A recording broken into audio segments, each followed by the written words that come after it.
अच्छा, तो आज हम स्टार्ट करेंगे अपना डर्मेटोलॉजी का lecture number 4। So this lecture number 4 is on vascular lesions. Vascular lesions हम डिस्कस करेंगे, जिसमें पहला वाला आपके साथ जो है that is your blood blister. ये आपके साथ ब्लड ब्लिस्टर का एक एग्जांपल है। What is a blood blister? It is a traumatic bleeding in the dermis. तो इसमें डर्मिस लेयर आपके साथ इन्वॉल्व होता है, और जो आपका एपिडर्मिस लेयर है ये आपके साथ इंटैक्ट होता है। तो ये आपको एक टिपिकल एग्जांपल नज़र आ रही है। इसमें एपिडर्मिस इंटैक्ट है और आपके साथ ट्रॉमा की वजह से ब्लीडिंग हुई है डर्मिस में, ठीक है। ये आपके साथ मैनी वेस्कुलर ट्यूमर्स आपके साथ इसी तरह लगते हैं। They look similar and they are diagnosed by patient characteristics. ये दे कैन बी सिंगल और दे कैन बी मल्टीपल, ठीक है। तो दीज आर ब्लड ब्लिस्टर्स। ये ट्रोमेटिक ब्लीडिंग होती है डर्मिस में, epidermis is intact. Many vascular tumours इस तरह आपको नज़र आएंगे। डायग्नोसिस बाय पेशेंट कैरेक्टरिस्टिक और सिंगल या मल्टीपल हो सकते हैं। Then we will discuss angiosarcoma. तो एंजियोसार्कोमा का ये एक टिपिकल पिक्चर आपको नज़र आ रहा है। This is a rare tumour of blood या लिम्फ वेसल। ब्लड या लिम्फ वेसल में रेयर ट्यूमर है, सार्कोमा हम कहते हैं। ट्यूमर ऑफ मेसेनकाइमल ओरिजिन को। एंजियो का मतलब है ब्लड वेसल्स जो कि एंडोथीलियल ओरिजिन के होंगे। लिम्फेंजियोसार्कोमा का मतलब है कि they are derive from lymph endothelium. Hemangiosarcoma का मतलब है कि ये आपके साथ वेस्कुलर एंडोथीलियम से डिराइव होंगे। और हेमेंजियोमा का मतलब है कि these are the benign version. Sarcoma mesenchyme origin, angio blood vessel, lymphangiosarcoma का मतलब है लिम्फ एंडोथीलियम। हेमेंजियोसार्कोमा का मतलब है वेस्कुलर एंडोथीलियम। हेमेंजियोमा का मतलब है बिनाइन। पर्पल नोड्यूल या प्लैक आपको नज़र आएगा और इसका पुअर प्रोग्नोसिस है। एंजियोसार्कोमा आपके साथ लिवर में हो सकता है, जो कि विनाइल क्लोराइड एक्सपोजर के साथ एसोसिएटेड है। तो this is very important for MCQ point of view. ये आपसे एमसीक्यू में हमेशा पूछते हैं कि लिवर एंजियोसार्कोमा कौन से कंपाउंड से होता है, that is vinyl chloride exposure. ये आपके साथ ब्रेस्ट में भी हो सकता है, फॉलोड बाय रेडिएशन थेरेपी के बाद आपको ब्रेस्ट में एंजियोसार्कोमा हो सकता है, और often in setting of lymphoedema after mastectomy. तो आपके साथ आफ्टर मेस्टेक्टमी लिम्फेडेमा में भी आपके साथ एंजियोसार्कोमा हो सकता है। तो इसके बाद है एंजियोसार्कोमा जो है it occurs beneath the skin, skin के नीचे होता है। यूजुअली हेड एंड नेक में आपको नज़र आता है, जो सन एक्सपोज्ड एरियाज़ हैं। ऑफन स्काल्फ और फेस को भी इन्वॉल्व कर सकता है, और ये आपके साथ डर्मिस को इन्वॉल्व करता है। ये आपको ओल्डर पेशेंट्स में मिलेगा जिनका मीडियन एज होता है 65 टू 70, और मोस्ट कॉमनली वाइट मेल्स में आपको मिलता है। Male to female ratio is 2:1। तो इसके बाद है बिसिलरी एंजियोमाटोसिस। बिसिलरी एंजियोमाटोसिस ये एक जूनोटिक इन्फेक्शन बाय बोर्टिनेला जो ऑर्गेनिज्म है। तो ये आपके साथ क्या करवाता है, इट कॉजेज बिसिलरी एंजियोमाटोसिस। तो बोर्टिनेला क्विंटाना और बोर्टिनेला हेंसली, ये दोनों इसके दो वेरिएंट्स है बोर्टिनेला के। जूनोटिक इन्फेक्शन कॉज करवाता है जिसे हम बिसिलरी एंजियोमाटोसिस कहते हैं। ये आपको एंड स्टेज एचआईवी और एड्स पेशेंट में मिलता है, ठीक है। एचआईवी और एड्स पेशेंट में आपको एंड स्टेजेस में बिसिलरी एंजियोमाटोसिस मिलती है। अपार्ट फ्रॉम दैट इसमें आपको सिस्टेमिक इन्फेक्शन मिलती है, ब्लड वेसल्स इन स्किन आपको मिलेंगे, और ये आपके साथ प्रेजेंट होते हैं as numerous red purple nodules.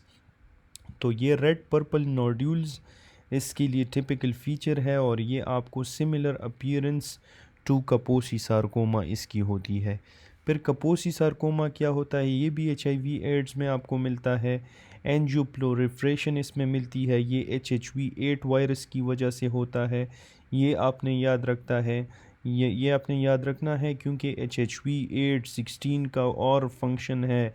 इसमें डिफरेंट वेरिएंट्स है। जो HHV8 है ये कपोसी सार्कोमा को इंडिकेट करता है, और इसमें you will find angio proliferation की डिफरेंसेस फ्रॉम बेसिलरी एंजियोमाटोसिस जो है, तो कपोसी सार्कोमा में आपको लिम्फोसाइट्स नज़र आएंगे और आपको इसके अलावा जो है बेसिलरी एंजियोमाटोसिस में न्यूट्रोफिल्स और लिम्फोसाइट्स दोनों नज़र आएंगे।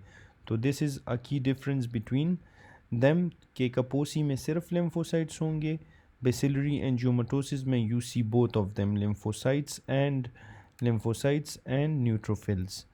फिर है पायोजेनिक ग्रैनुलोमा, तो ये आप देख सकते हो, this is a typical picture of pyogenic granuloma. ठीक है, इसको डायग्नोस करना थोड़ा सा मुश्किल होता है, लेकिन एक दफ़ा आप इसको देख लें।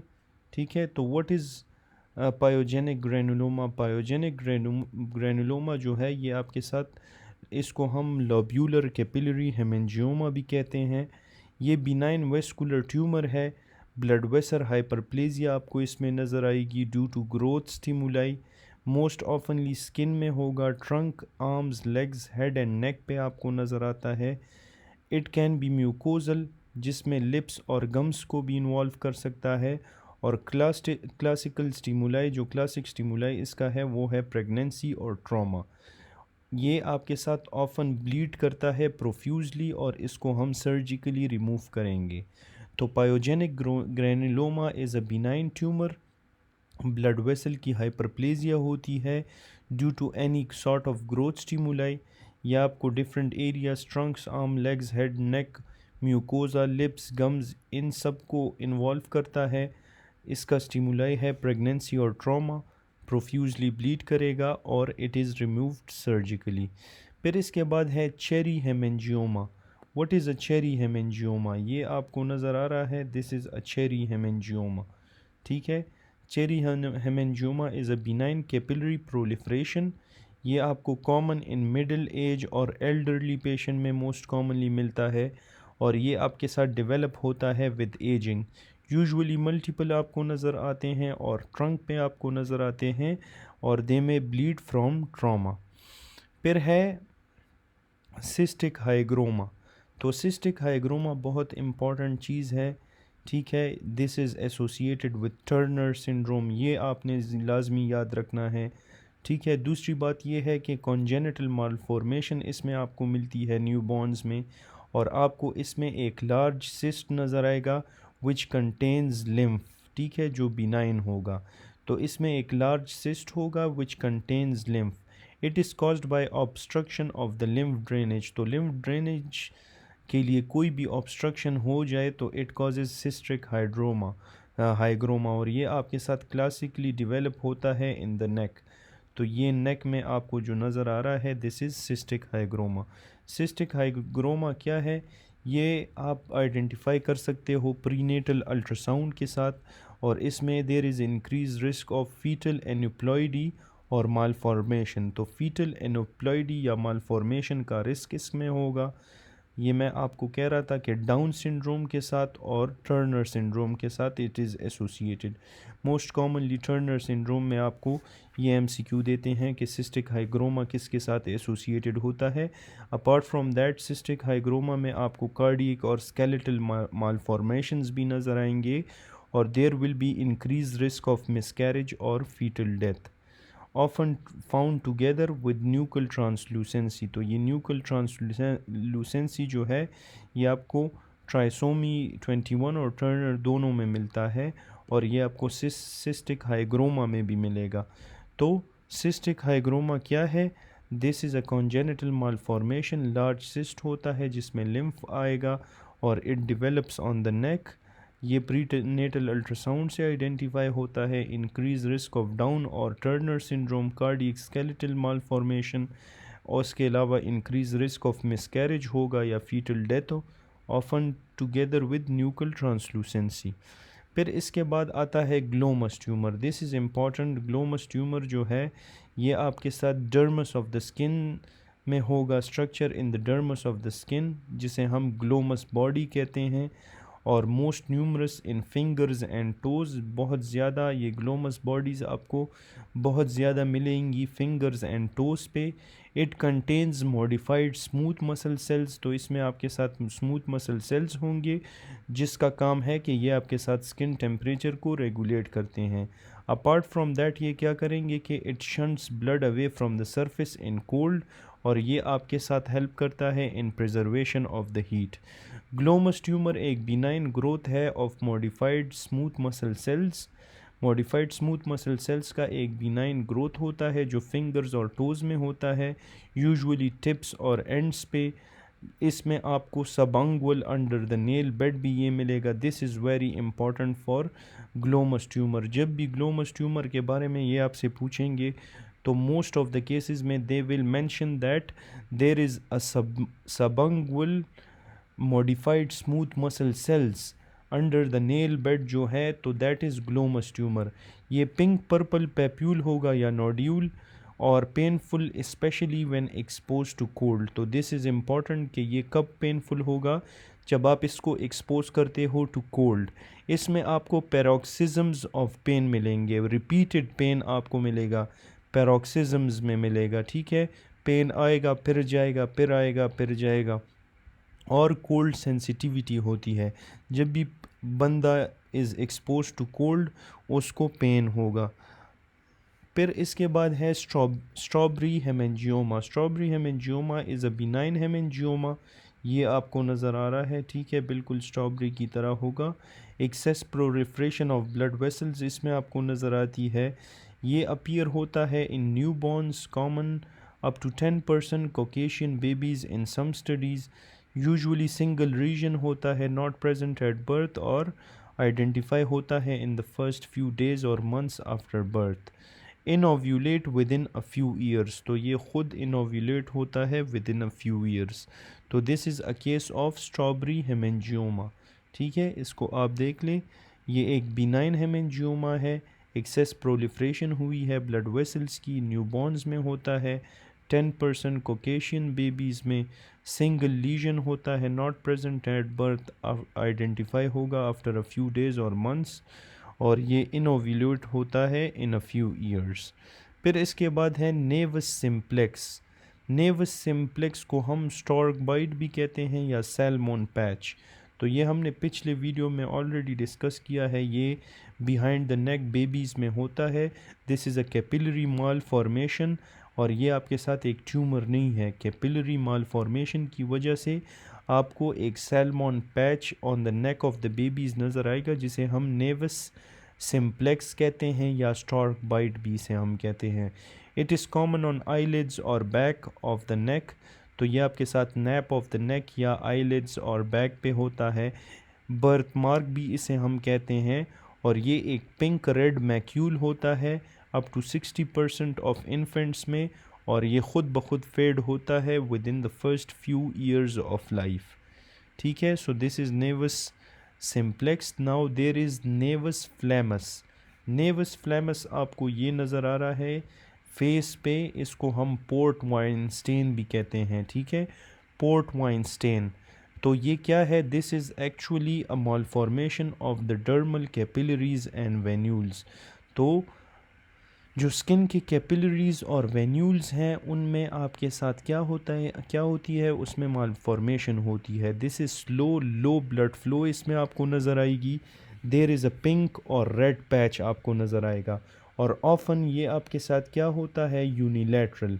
नेवस फ्लेमस को हम पोर्ट वाइन स्टेन कहते हैं। This is important for MCQ point of view के ये आपने याद रखना है। अक्सर ये दे भी नहीं देते, आपको सिर्फ कहते हैं कि what is port wine stand.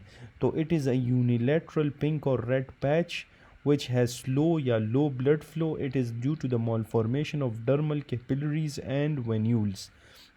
ये आपके साथ क्या होगा, it will blanch when pressed, और ये आपके साथ रिग्रेस नहीं होता, grow as child grows, और ये आपके साथ एसोसिएटेड होता है with स्टर्ज weber syndrome.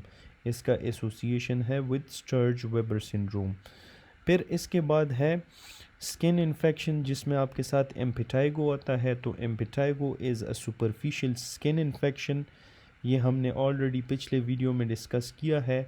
Neutrophil collect होता है बीनीथ द स्ट्रैटम कॉर्नियम। तो स्ट्रैटम कॉर्नियम ये डिफरेंट लेयर्स भी हमने लेक्चर 1 ऑफ डर्मा में पढ़े हैं। पहले मैक्यूल बनता है, फिर पेप्यूल बनता है, फिर वो रप्चर हो जाता है, वहाँ पे आपको एरोजन्स नज़र आती है और आपके साथ जो सीबम होता है वो ड्राई हो जाता है, जिसकी वजह से it gives appearance of honey coloured crust. तो ये आपको हनी कलर क्रस्ट नज़र आ रहा है जो कि हाईली कंटेजियस स्प्रेड होता है एक पेशेंट से दूसरे पेशेंट में। तो ये आपने याद रखना है कि इम्पिटाइगो आपके साथ सुपरफिशियल स्किन इन्फेक्शन है। दूसरी इम्पॉर्टेंट बात कि ये कंटेजियस है, और ये भी याद रखो कि न्यूट्रोफिल्स आपके साथ इसमें कलेक्ट होते हैं। Macules are converted into papules which rupture and form erosions. फिर वहाँ पे सीबम ड्राई होता है which gives you a honey coloured crust. तो ये आपने याद रखना है, honey colour crust. Impetigo contagiosa जो है, जिसे हम नॉन बुलिस फॉर्म कहते हैं, ये मोस्ट कॉमन फॉर्म है इसका। फेस और एक्सट्रीमिटीज़ को इन्वॉल्व करता है और स्टेफोरियस की वजह से होता है। ये ऑल्सो बीटा हेमोलिटिक स्ट्रेफ की वजह से, जिसमें स्ट्रेफ पायोजीनीस भी आता है, ग्रुप ए स्ट्रेप पायोजीनीस, उसकी वजह से भी आपके साथ एम्पिटाइगा होता है और इसमें आपको हनी क्रस्ट लीजन मिलेगा।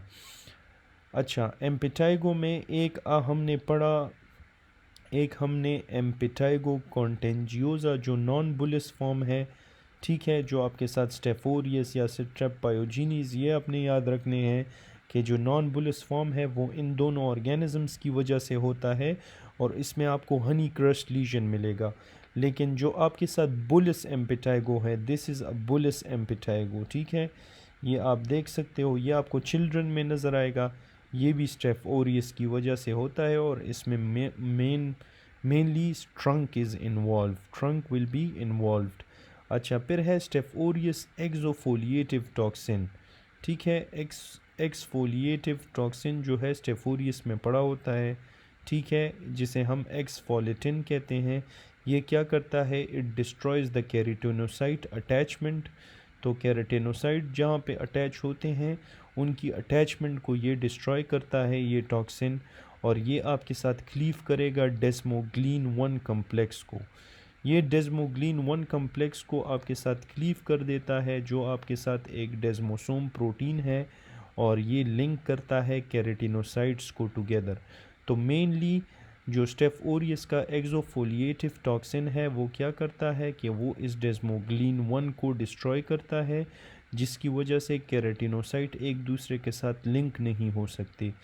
तो ये टॉक्सिन आपके साथ स्ट्रैटम ग्रैनुलोजम, जो आपके साथ ये 3rd नंबर लेयर है स्ट्रैटम ग्रैनुलोजम, इसको अफेक्ट करेगा और ये आपके साथ कॉज कर सकता है बुलिस एम्पिटाइगो।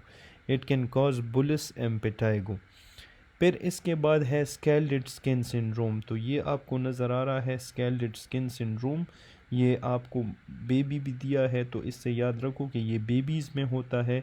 इसमें क्या होगा, colonisation of skin with staph aureus, skin पे बहुत ज़्यादा स्टेफोरियस जमा हो जाती है, जिसकी वजह से देर इज़ डिफ्यूज़ एक्सोफोलिएटिव टॉक्सिन, ठीक है। ये आपके साथ 3 to 7 डेज़ ऑफ एज में होता है। पेशेंट को फीवर होगा, he will have diffuse erythema, उसको स्लफिंग ऑफ स्किन, ये जो इससे स्किन थोड़ा सा उतरा हुआ है, ठीक है, ये स्लफिंग ऑफ स्किन उसको होगी, this is due to colonisation of स्टेफोरियस।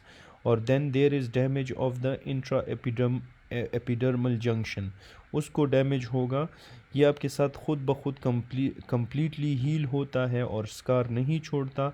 इसमें आपने इम्पॉर्टेंट चीज़ जो याद रखनी है, that is Nikolsky sign. Nikolsky sign जो है, it is a skin slip off with gentle tug, ठीक है। तो ये स्किन स्लिप ऑफ हो जाता है विद जेंटल टग, जिसे हम कहते हैं निकोल्स्की साइन। ये निकोल्स्की साइन आपको स्टीवन जॉनसन सिंड्रोम में भी मिलता है, ठीक है, इसके बारे में याद रखें, ठीक है। और बर्न्स के पेशेंट्स में भी आपको मिल सकता है। लेकिन यहाँ पे स्कैल्डेड स्किन सिंड्रोम की बात कर रहे हैं, तो स्कैल्डेड स्किन सिंड्रोम स्टेफोरियस के साथ एसोसिएटेड है। ये आपके साथ डिफ्यूज़ एरिथीमा फीवर कॉज करवाएगा और इसमें हमने ट्रीटमेंट में एंटीबायोटिक्स देने हैं, तो ये आपने याद रखना है। फिर है एरसीपिलस और सेलुलाइटिस। तो एरसीपिलस क्या होता है? It is bacterial skin infections that often overlap, differ mainly by layer of skin involvement. ये डिफरेंट होते हैं कि ये कौन से स्किन लेयर को इन्वॉल्व करेंगे, ठीक है। ये दोनों आपके साथ बैक्टीरियल स्किन इन्फेक्शंस हैं और बिल्कुल एक जैसे ही होते हैं, ठीक है, लेकिन सिर्फ डिफरेंस ये है कि ये कौन से लेयर ऑफ स्किन को इन्वॉल्व करेंगे।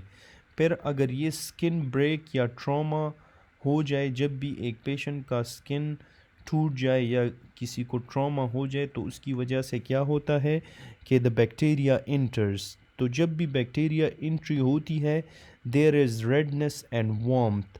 उसकी वजह से sometimes you can also have fever and this is usually unilateral. ये मोस्ट कॉमनली आपके पास लेग्स या लोअर एक्सट्रीमिटीज़ में होगा, और इरसिपिलस जो है वो आपके साथ फेस पे भी हो सकता है। सेलुलाइटिस जो है आपके साथ most commonly on the lower extremities पे होगा, और इरसिपिलस आपके साथ lower extremities as well as आपके साथ ये होगा ऑन द फेस, ठीक है, ऑन द फेस भी ये आपके साथ होगा। फिर इरसिपिलस के बाद जो है, अच्छा, फिर इरसिपिलस इज़ अ सुपरफिशियल डर्मल। इसमें superficial dermis will be involve. ये यंगर चिल्ड्रन और ओल्डर एडल्ट्स में होता है। ये ग्रुप ए स्ट्रेप को इन्वॉल्व करता है। एक्यूट ऑनसेट होगा जिसमें फीवर, चिल्स और रैश मिलेंगे, और क्लियर डिमार्केशन होती है रैश, और clear demarcation of the rash या नॉर्मल स्किन आपको नज़र आएगा, ठीक है। तो दिस इज़ अबाउट एरसिपिलस के सुपरफिशियल डर्मिस है, यंग चिल्ड्रन या ओल्डर एडल्ट्स में होता है। ग्रुप ए स्ट्रेप की वजह से फीवर, चिल्स या रैश होगा, और क्लियर डिमार्केशन। तो this is a case of erysipelas, ठीक है, ये आपको नज़र आ रहा है। एरसिपिलस में हमने क्या पढ़ा कि सुपरफिशियल डर्मिस इन्वॉल्व होता है, यंग चिल्ड्रन या ओल्डर एडल्ट्स दोनों में हो सकता है। उसके अलावा जो है ये फीवर, चिल्स और रैश करवाएगा, और क्लियर डिमार्केशन, रैश आपको नज़र आएगी और नॉर्मल स्किन नज़र आएगा। फिर सेलुलाइटिस है। सेलुलाइटिस में डीप डर्मिस इन्वॉल्व होता है। It involves the subcutaneous fat. Middle age या एल्डरली पेशेंट्स में होगा। ग्रुप ए स्ट्रेप को ये इन्वॉल्व करता है या स्टेफ ओरियस को। तो इसमें आप ये याद रखो कि स्ट्रेप पायोजीनीज और स्ट्रेप ओरियस दोनों can cause cellulitis. It involves the deep dermis या सबक्यूटेनियस फैट। और मिडल एज या एल्डरली पेशेंट्स में आपको नज़र आएगा इसका ऑनसेट बहुत स्लो होता है। इसमें भी आपको रैश मिलेगा, लेकिन पेन जो होगा that will be focal towards one point, और there will be warmth over days. Stage 3 defined. अच्छा, इसमें स्प्रेडिंग बॉर्डर्स होंगे। तो सेलुलाइटिस का ये एक एग्जांपल है, ठीक है। तो सेलुलाइटिस में हमने क्या पढ़ा कि इसमें डीप डर्मिस इन्वॉल्व होगा, subcutaneous fat will be involve, middle age या एल्डरली में होगा, स्टेफोरियस या स्टेप पायोजीनीस की वजह से होता है, स्लो ऑनसेट है इसका, और उसके अलावा there is focal pain, warmth over days, और डिफाइंड स्प्रेडिंग बॉर्डर्स होते हैं इसमें। फिर है स्किन एब्सिस। तो स्किन एब्सिस क्या होता है, पहले आप इसको देख लो। ये जो नॉर्मल पिंपल आता है जिसे हम पीप वाला पिंपल कहते हैं, इस this is called a skin abscess, ठीक है। स्किन एब्सिस को, it is a collection of पस। पस क्या होता है? It is a collection of neutrophils and bacteria together is called पस। तो ये कलेक्शन ऑफ पस को हम कहते हैं skin abscess.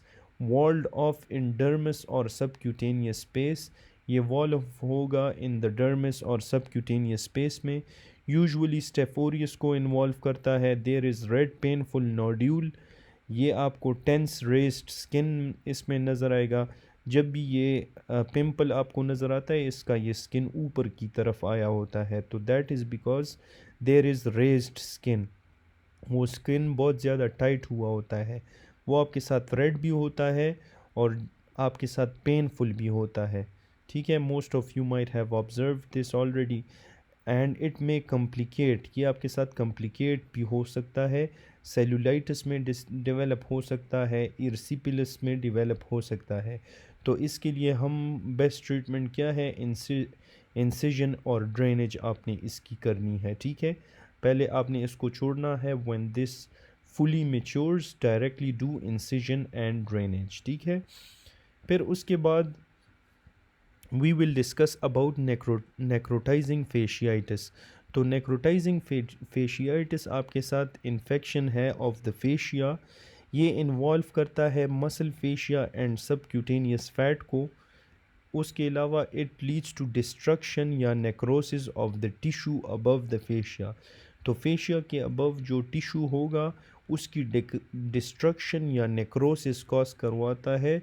This is because of infection of the fascia. तो necrotizing fasciitis infection of the fascia है, मसल फेशिया सबक्यूटेनियस फैट को इन्वॉल्व करेगा and it will lead to the destruction of tissue above the fascia. Necrotizing fasciitis में skin colour changes नज़र आएंगे which are red, purple, blue, grey, black. You can also see bullae और आपको pen और tenderness मिलेगी।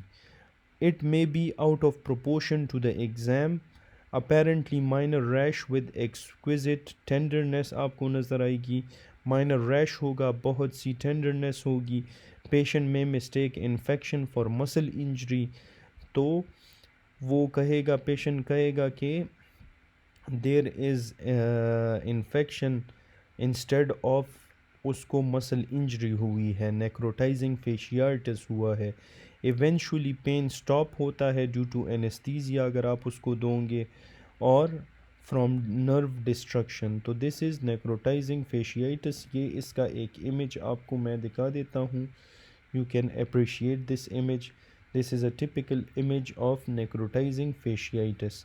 Necrotising fasciitis क्या है, infection of the fascia, muscle fascia और सबक्यूटेनियस फैट को इन्वॉल्व करेगा। Destruction, necrosis of the tissue above the fascia. तो इसमें डिस्ट्रक्शन और सब कुछ हुआ है, डिस्ट्रक्शन और नेक्रोसिस हुई है of the tissue above the fascia. Skin colour changes में red, purple, blue, grey, black, आपको सारे कलर्स इसमें नज़र आ रहे हैं।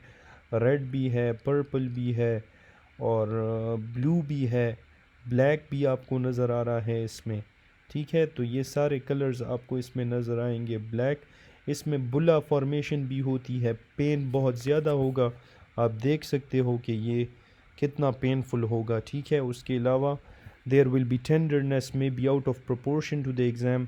इसमें माइनर रैश होता है with exquisite tenderness.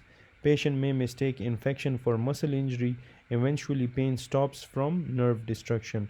Necrotising fasciitis में आपको एक और वर्ड भी मिलेगा जिसे हम कहते हैं crepitus. This is very important for necrotizing fasciitis. तो व्हाट इज़ क्रेपिटस? क्रेपिटस कहते हैं एक क्रैकलिंग साउंड होता है जब आप स्किन को प्रेस करोगे। ये किस वजह से होता है? From the gas that is present under the skin. और ये गैस कौन सा है? इसमें मीथेन और कार्बन डाइऑक्साइड आता है, वो आपके साथ बैक्टीरिया रिलीज़ करता है। तो bacteria release methane and carbon dioxide that forms a gas under the skin, and when you press this gas it produces a crackling sound, और इस crackling sound को हम कहते हैं crepitus, जो आपको necrotizing fasciitis में मिलेगा। necrotizing fasciitis जो है fulminant है और deadly है। it is an infection that spreads along the muscle fascia। ये सारे के सारे मसल फेशिया के along आपके साथ स्प्रेड होगा। इसमें आपको पुअर ब्लड सप्लाई मिलेगी और देयर इज़ अनकंट्रोल्ड स्प्रेड। आप इसको कंट्रोल नहीं कर सकते, ये ख़ुद ब खुद बहुत ज़्यादा स्प्रेड हो जाएगा और इसमें आपने अर्जेंट सर्जिकल डिब्राइडमेंट करनी है, ठीक है। इसके अलावा इसके डिफरेंट टाइप्स है, जिसमें टाइप 1 में उसे हम पोलीमाइक्रोबियल कहते हैं। टाइप 1 है जिस that is due to polymicrobial many organisms की वजह से होता है, मोस्ट कॉमनली एनारोब्स की वजह से, जिसमें बैक्टीरियोइड्स, क्लॉस्ट्रीडियम वगैरह आते हैं। और ये आपके साथ स्ट्रेप की वजह से, स्टैफ की वजह से, अदर ऑर्गेनिजम्स की वजह से भी हो सकता है। ये आपको मिलेगा डायबिटिक्स में, इम्यूनो कॉम्प्रोमाइज्ड पेशेंट्स में और वेस्कुलर डिजीज़ वाले पेशेंट्स में, और it is usually occurring after following a surgery. तो टाइप 1 क्या है? दिस इज़ अ पोलीमाइक्रोबियल।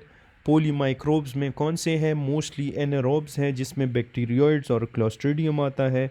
इसमें आपके साथ स्ट्रेफ और स्टेप आएंगे। ये डायबिटिक्स इम्यूनो कम्प्रोमाइज्ड पेशेंट्स या जिसमें वेस्कुलर डिजीज़ होगा उनमें आपको नज़र आएगा, and it is usually occurring following surgery. जो टाइप 2 है, that is because of group A strep की वजह से, समटाइम्स स्टेफ की वजह से भी हो सकता है, स्ट्रेप्टोकोकस या स्टेफाइलोकोकस दोनों की वजह से होता है। Occurs in otherwise healthy people after skin injury. ठीक है, और इस स्लाइड के साथ हम कंक्लूड करेंगे। देखिए, मैं ये सारी वीडियोस आप लोगों के लिए बना रहा हूँ, तो आपका कुछ भी नहीं जाएगा।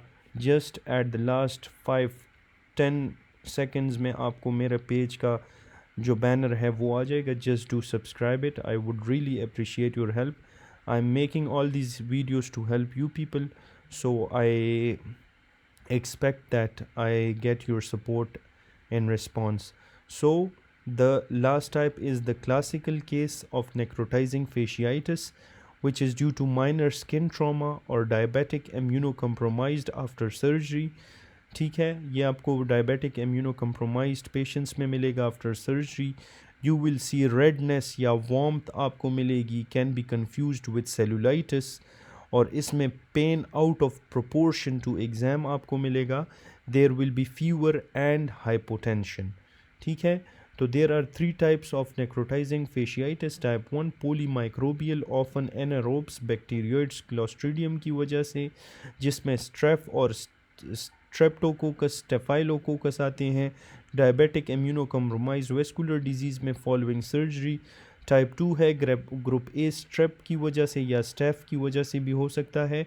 Occurs in healthy patient after skin injury.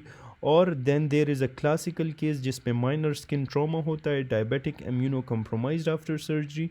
There is redness, warmth, can be confused with cellulitis, pain out of the proportion hoga, and you will have fever and hypotension. So this concludes the video.